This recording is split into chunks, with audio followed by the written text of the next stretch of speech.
The Tauran ships filled the sky above New Terra, their hulls gleaming like black beetles under the colony's twin suns. They had arrived without warning 3 days ago, their weapons turning the orbital defense platforms into debris within minutes. Admiral Marcus Reed stood at the command center viewport, watching evacuation shuttles dart between buildings. His hands clasped tightly behind his back, knuckles white with tension. "How many more civilians left on the surface?" he asked. Lieutenant Baker checked her screen. "About 8,000, sir. We've loaded all available ships, but we're running out of time." A flash of light erupted as another building collapsed under Tauran bombardment. Reed closed his eyes for a moment. New Terra had been humanity's pride, their most successful colony, home to over 2 million people. Now it was falling. "The Dauntless reports they can hold position for another 40 minutes, Admiral," Baker said. "After that, they'll need to retreat or be destroyed." Reed nodded. The Dauntless was one of only 3 warships they had in the system. Most of Earth's fleet was deployed to the Centauri sector for training exercises, exactly as the Taurans had planned it. "Tell Captain Wilson to begin withdrawal in 30 minutes, regardless of our evacuation status," Reed ordered. "We can't lose more ships." High above in orbit, Commander Drav of the Tauran Collective watched the human vessels scrambling like insects. His wide mouth formed what passed for a smile among his kind. "The humans flee without even putting up a proper fight," he said to his second-in-command. "Their colonies fall one by one, and their famous Earth fleet is nowhere to be seen." "Perhaps they were not as strong as our intelligence suggested," replied Officer Mecht. Drav touched the display, zooming in on the human evacuation.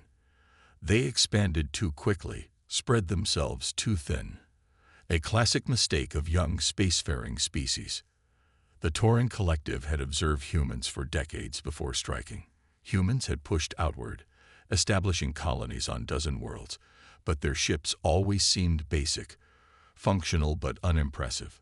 Their weapons were standard mass drivers and simple fusion missiles, nothing that worried the Collective with their gravity weapons and quantum shields. "Send the third wing to cut off their escape route," Drav ordered.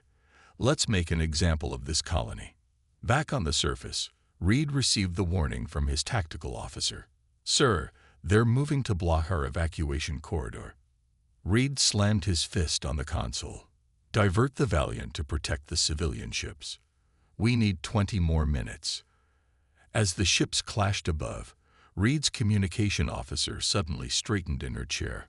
"Admiral, I'm receiving a priority transmission from Earth Command. It's encoded with Omega clearance." Reed felt his heart skip. Omega clearance was reserved for existential threats to humanity. The message was brief. "PURO2COL, my DNIGH authorized. Hold position 36 hours. Reinforcements coming." Reed stared at the screen. Protocol Midnight. It couldn't be. That was just a theory. A contingency plan so secret most believed it was just a myth. "Send acknowledgement," he said quietly, "and get me a secure line to all remaining ship captains." As the Tauran ships closed in, believing victory was at hand, Reed allowed himself the smallest smile.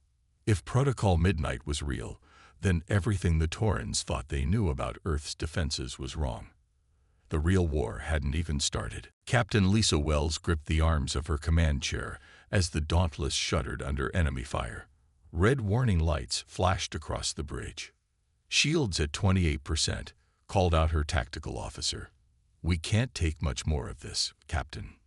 Through the view screen, Wells watched as civilian transports jumped to safety, vanishing in flashes of light.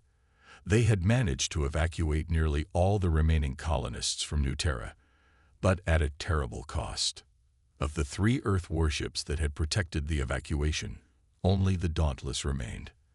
"Begin our withdrawal sequence," Wells ordered. "Make it look desperate. Make it look real." The helmsman nodded, understanding the unspoken command. Their retreat was meant to appear chaotic, a broken military force running for its life.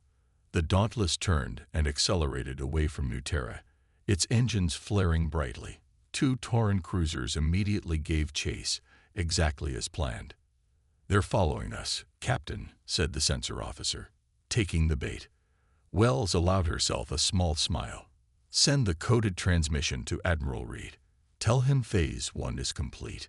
Across the system, hiding in the shadow of New Terra's moon, Admiral Reed received the message aboard his command shuttle. He had escaped with the last group of colonists, making sure the Taurans believed the human leadership had fled. "Excellent," Reed said. "Captain Wells knows what to do. Now we wait." Deep within the solar system, beneath the icy crust of Europa, General Thomas Gray walked through a massive underground hangar that officially did not exist. Around him, thousands of technicians prepared ships that, according to all public records, had never been built. Gray approached a central command post where a team of officers waited. "Protocol Midnight is officially activated," Gray announced. "Earth Command has authorized full deployment." A cheer went up from the assembled crew. "We've been preparing for this day for 15 years, Gray continued.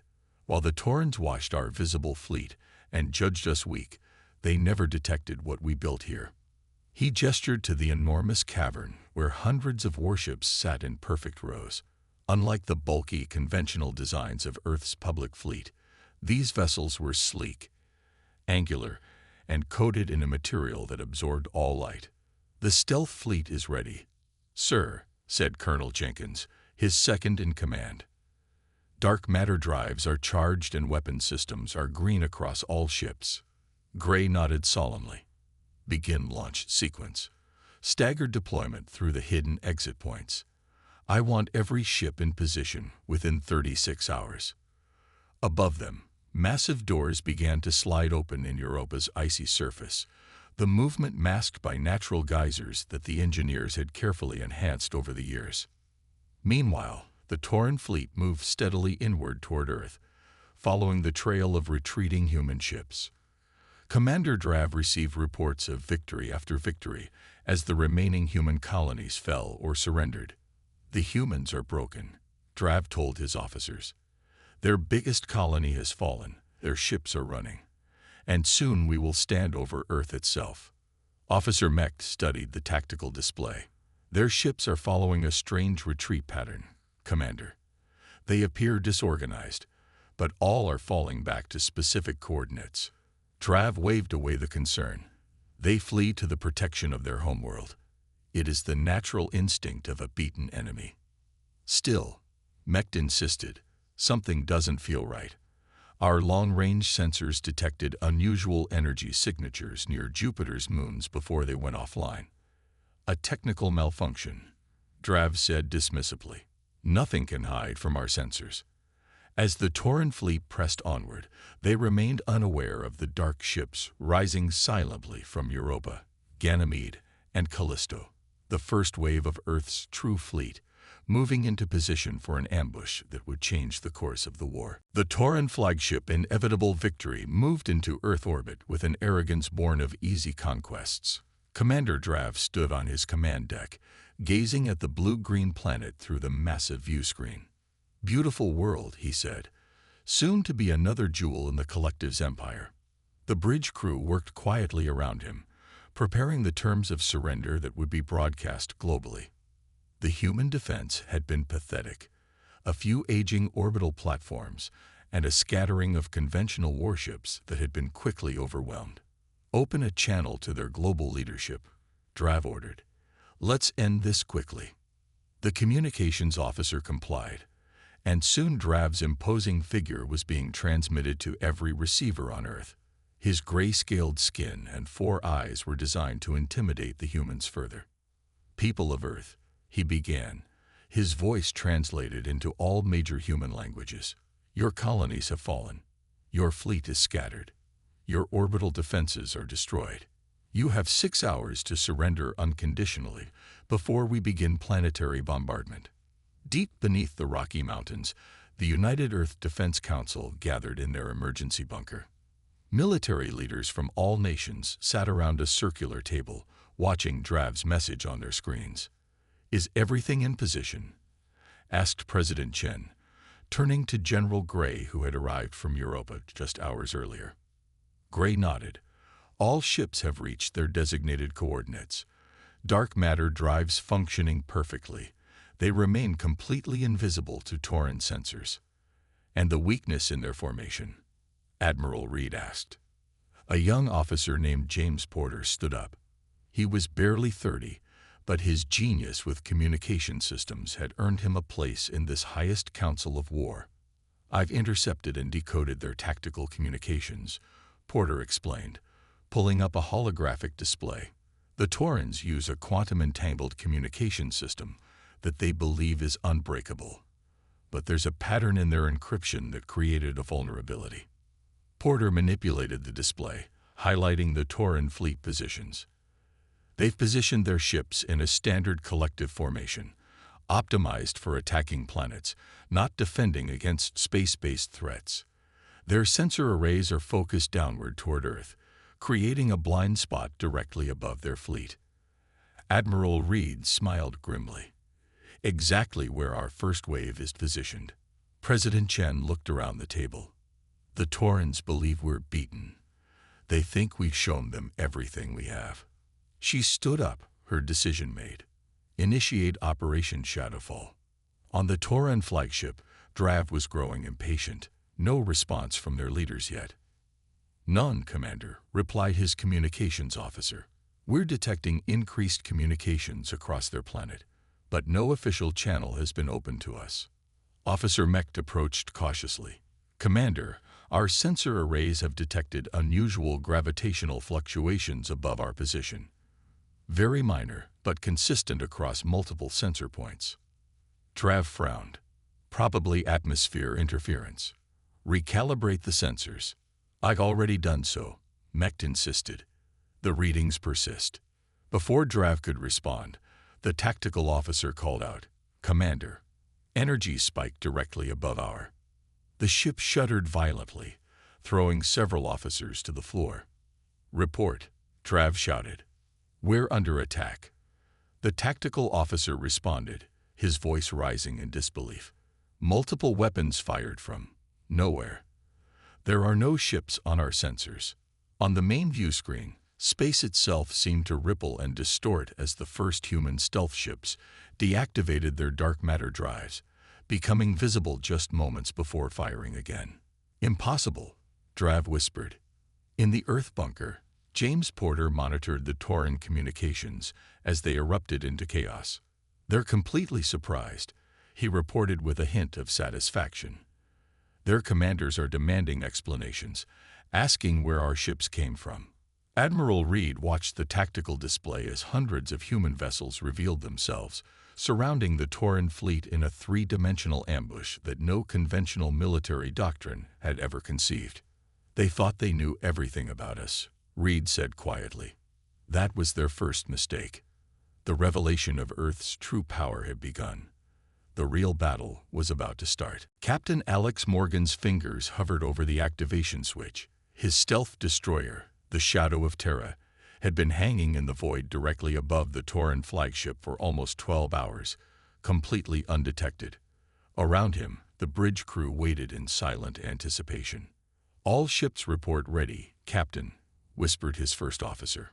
Morgan nodded, his eyes fixed on the countdown timer. 30 seconds until synchronized emergence. On his tactical display, he could see the positions of 300 human warships, invisible to the enemy, but connected through a special quantum network that bypassed traditional detection. The Taurens had positioned their fleet in a standard orbital formation, their weapons aimed at Earth's surface, completely unprepared for an attack from above. 10 seconds, Morgan said. He thought briefly of the years of sacrifice. While the Taurens had observed Earth building ordinary ships and basic weapons, humanity's best scientists had worked in secret facilities across the solar system, developing the dark matter drive, technology that bent light and gravity around vessels, making them functionally invisible. 5, 4, 3, 2, 1. Emerge. Morgan flipped the switch. The dark matter field surrounding his ship collapsed, and the shadow of Terra shimmered into visibility less than 2 miles above the Tauran flagship. At the same instant, hundreds of other human warships did the same, appearing as if from nowhere in perfect attack formation. "Fire all weapons," Morgan ordered. Blue-white energy lanced from the Shadow's main cannon, striking the Tauran flagship before its shields could fully activate. Across the battlefield, similar scenes played out as the human ambush unfolded with devastating precision. On the Tauran command ship, chaos erupted. Where did they come from? Drav shouted as his vessel rocked under the impact. Warning alarms blared across the bridge. "Get our shields up. Return fire." "Shields at 40%. His tactical officer called back. Multiple human vessels appearing all around us. They're everywhere. Trav stared at the sensor displays in disbelief. Where there had been empty space moments before, now hundreds of human warships surrounded his fleet.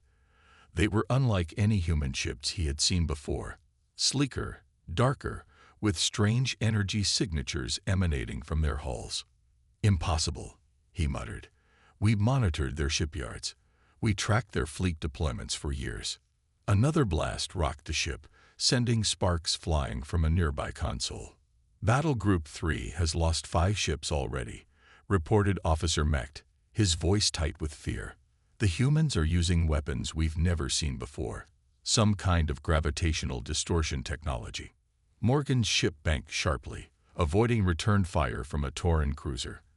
His weapons officer targeted the enemy's engine section, firing a specialized quantum torpedo that passed directly through the Tauran shields as if they weren't there.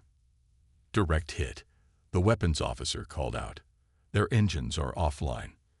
Morgan allowed himself a grim smile. "Move to the next target.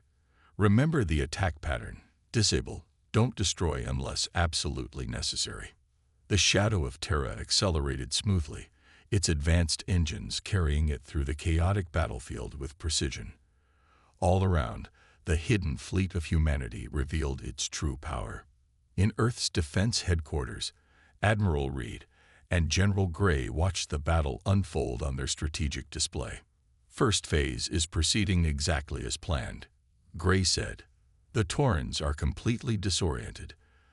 They can't adapt to our attack vectors." Reed nodded.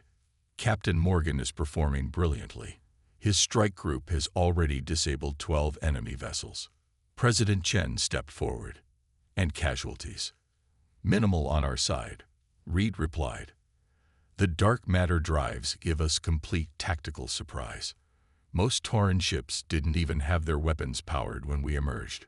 On the screen, they watched as another group of human ships revealed themselves behind a Tauran battle group, catching them in devastating crossfire. "They thought they'd won," Chen said quietly. "They had no idea what they were really facing." The void of space, once seemingly empty, now teemed with Earth's secret armada. The hunters had become the hunted, and the true war had just begun. Admiral Reed stood on the bridge of the Retribution, Earth's largest stealth battleship, as it dropped out of faster-than-light travel near the orbit of New Terra. The planet's once beautiful surface now showed ugly scorch marks where Tauran weapons had struck population centers. "Status report," Reed demanded, his eyes never leaving the tactical display. 28 Tauran vessels in orbit," his sensor officer replied. "They've established a defense grid around the planet. Ground forces have set up 3 major command centers." Reed nodded. "And our fleet. All 60 ships accounted for, Admiral. Shadow protocols maintained throughout transit. The Taurans have no idea we're here." The liberation of New Terra would be the first major counterattack since the stunning reversal at Earth. After the initial ambush, the Tauran fleet had scattered, retreating to captured human colonies where they dug in, expecting a conventional assault. They would be disappointed. "Begin Operation Thunderclap," Reed ordered. "Deploy the ghost drones first." Outside the Retribution, small unmanned craft slipped away from the larger vessels. These drones, barely larger than a human, carried specialized electronic warfare packages designed to confuse enemy sensors. On the Tauren command base on New Terra's surface, Defense Commander Lork received the first warnings. "Sir, we're detecting sensor anomalies across the orbital grid," reported a nervous technician. "Grid sections 3 through 17 are showing intermittent failures." Lork frowned. "Run diagnostics. Probably atmospheric interference." All diagnostics show systems functioning normally, but the sensors still can't. The technician froze. "Sir, energy signatures appearing throughout the system. Hundreds of them." Lork rushed to the main display just in time to see the human fleet materialize, already inside their defensive perimeter. "Sound general alarm. Get our ships moving," he shouted. Too late. The human vessels had positioned themselves perfectly. As they dropped their stealth fields, they opened fire from point-blank range. Tauren ships, caught unprepared with minimal shields, exploded or drifted powerless. Aboard the experimental fighter craft Phantom, Lieutenant Kate Wilson dove toward the planet's surface. Her squadron of 12 fighters had one critical mission: locate and neutralize the Tauren's main communication array. "Phantom Squadron, stay tight," she called to her pilots. "Remember, their ground-based tracking systems can't lock onto our hulls, but visual spotters can still see us once we're close enough." Her fighter screamed through the upper atmosphere, the special heat-dispersing coating preventing the usual fiery entry trail. Tactical displays showed the target ahead, a massive dish array built on what had once been New Terra's capital city. "I'm picking up something strange," said her wingman over the comm. "Energy signatures from the central command building don't match known Tauren patterns." Wilson frowned, adjusting her sensors. "I see it. Send the data back to the Retribution." Admiral Reed reviewed the incoming information with growing interest. "These readings, they're not consistent with standard Tauren technology." His intelligence officer leaned closer. "Sir, if I didn't know better, I'd say these match patterns we've seen from the Arcturus sector." "The Arcturus sector." Reed's head snapped up. "That's impossible. No species from that region has made contact with either humans or Taurens." Just then, Lieutenant Wilson's voice came through the comm. "Admiral, we've neutralized the communication array, but we found something you need to see. There's a secondary facility beneath the main Tauren base. I'm sending visual now." The image appeared on Reed's screen, a strange device with swirling energy patterns, unlike anything in human or Tauren design. More importantly, it was clearly communicating with something beyond the star system. "Wilson, secure that facility. We need to know what we're dealing with." "Already on it, sir," she replied. "We've located Commander Drav's transport vessel in orbit. He's trying to escape with data from that machine." Reed's decision was immediate. Capture that vessel. Whatever's going on here, Drav knows more than he's told his own people. The liberation of New Terra had just revealed a mystery that would change the course of the war, and perhaps explain why the Taurens had attacked humanity in the first place. General Thomas Gray moved silently through the dimly lit corridors of the Tauren flagship. His team of 6 elite soldiers followed close behind, their specialized armor blending with the shadows. They had boarded using a stealth shuttle that attached to the hull without triggering alarms. "Life signs ahead," whispered Lieutenant Ford, checking her scanner. 4 Taurens, likely guards. Gray signaled the team to halt. Their mission was clear: capture Commander Drav alive and secure any intelligence from the ship's main computer. The fate of the war might depend on what they discovered. "Non-lethal takedown," Gray ordered. "Remember, we need information more than we need bodies." The team moved with practiced precision. 2 soldiers fired neural disruptors that dropped the Tauren guards without a sound. The rest of the team advanced toward the command deck. Meanwhile, Admiral Reed watched the boarding operation from the bridge of the Retribution. His attention was divided between the assault team and the ongoing battle above New Terra, where Earth forces had already secured orbital control. "Sir," called his communications officer, "we're receiving strange transmissions from the captured Tauren base on the surface. Lieutenant Wilson reports they found evidence of a third-party involvement." Reed frowned. What kind of evidence? Communication logs, sir. The Taurans were receiving orders from someone else. Someone who convinced them that humans were developing planet-killer weapons and planning to attack the collective. Reed's blood ran cold. That's a lie. We've never researched such weapons. The Taurans believed it, sir. They thought they were launching a preemptive strike. Inside the Tauran flagship, Gray's team reached the command deck. Instead of resistance, they found Commander Drav sitting alone, as if waiting for them. I wondered when you would arrive, General Gray, Drav said in perfect English. Gray kept his weapon trained on the Tauran commander. You know who I am. I've studied everything about Earth's military leadership, Drav replied. Though I admit, your stealth fleet came as a surprise. You're coming with us, Gray said. You'll answer for the attacks on our colonies. Drav's 4 eyes blinked slowly. Before you take me, you should see this. He pressed a control on his chair. A holographic display activated, showing a strange crystalline structure floating in deep space. It pulsed with energy unlike anything Gray had seen before. What am I looking at? Gray demanded. The reason for this war, Drav answered. We call it the Whisper. It's been sending signals to both our worlds for decades, manipulating us toward conflict. Gray lowered his weapon slightly. Explain. 6 months ago, we intercepted unusual transmissions directed at our high command.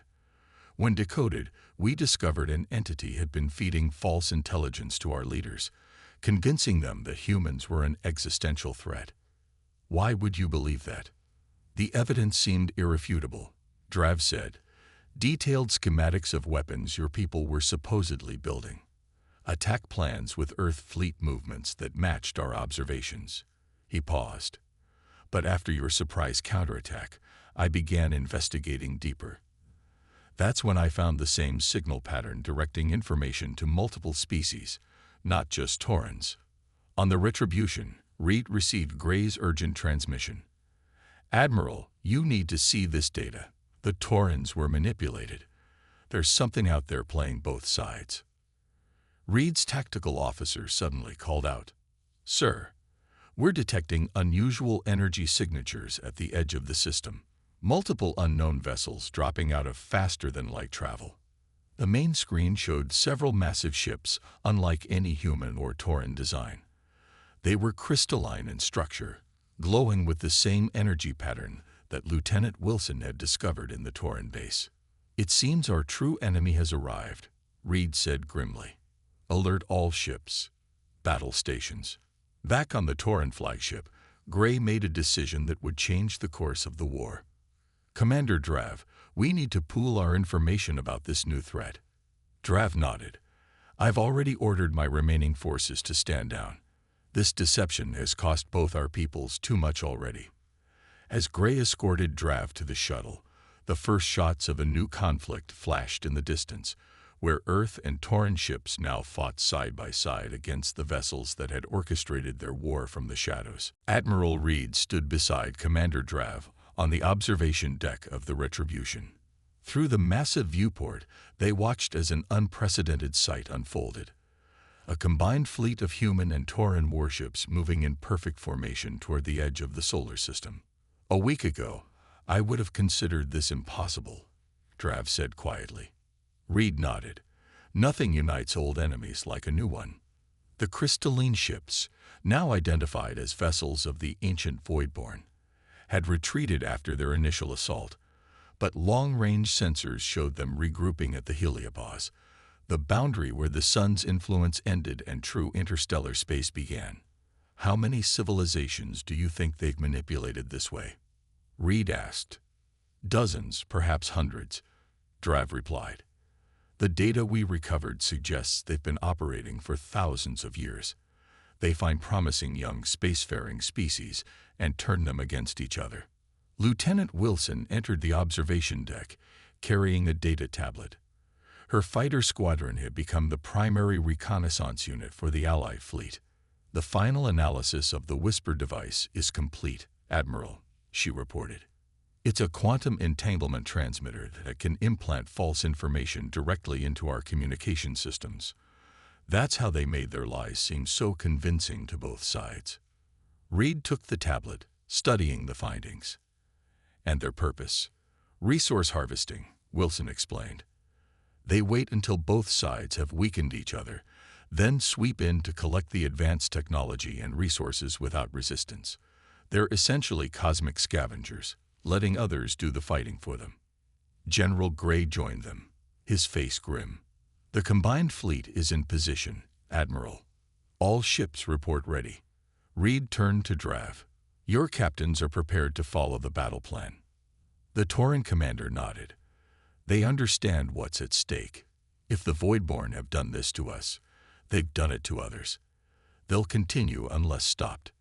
Through the viewport, the first wave of ships, a mix of Earth's stealth vessels and Tauran heavy cruisers, accelerated toward the waiting enemy. The human ships would use their dark matter drives to approach unseen, while the Tauran vessels would draw the Voidborn's attention with their powerful forward shields. Begin the attack, Reed ordered. Across space, the Allied fleet surged forward. The Voidborn ships, apparently surprised by the coordination between their former puppets, reacted slowly. They'd never expected us to compare notes, Gray said with grim satisfaction. Their whole strategy depends on keeping their manipulated species ignorant of each other's true intentions. Wilson's tactical display showed the first human stealth ships emerging behind the Voidborn vessels, catching them in a devastating crossfire. It's working, she reported. Their defenses can't adapt to our combined attack patterns. One by one, the crystalline ships began to fracture under the onslaught. Inside them, the Allied forces discovered vast databases containing information about dozens of civilizations the Voidborn had manipulated into destruction over the millennia. As the battle drew to a close, Reed and Drav returned to the observation deck. Only one Voidborn ship remained, surrounded by the Allied fleet. We're receiving a transmission from the remaining vessel, Wilson reported. They're offering to negotiate. After what they've done, Drav's 4 eyes narrowed with anger. Reed considered for a moment. Accept the transmission. I want to hear what they have to say. The view screen activated, showing a being of pure energy, its form constantly shifting. When it spoke, its voice seemed to come from everywhere at once. You have surprised us, it said. No species has ever broken our influence before. You underestimated what enemies can become when they discover a common truth, Reed replied. Perhaps, the being acknowledged. But we are merely one faction of many. The void is filled with ancient powers far beyond your understanding. Drav stepped forward. Then we will face them together. As the last Voidborn ship surrendered, Reed looked out at the stars beyond. The war they had thought they were fighting was merely the opening move in a much larger cosmic game. But humanity and the Taurans would no longer be unwitting pawns. Send word to all colonies, human and Tauran, Reed ordered. The true battle for our future has just begun. In the vast darkness of space, the combined fleet turned homeward, carrying the knowledge that would forever change their place in the galaxy. Their ships moved as one. Former enemies, now the unlikeliest of allies, united by deception, and forged in the crucible of a manipulated war. The void had more secrets to reveal, but this time they would face them prepared.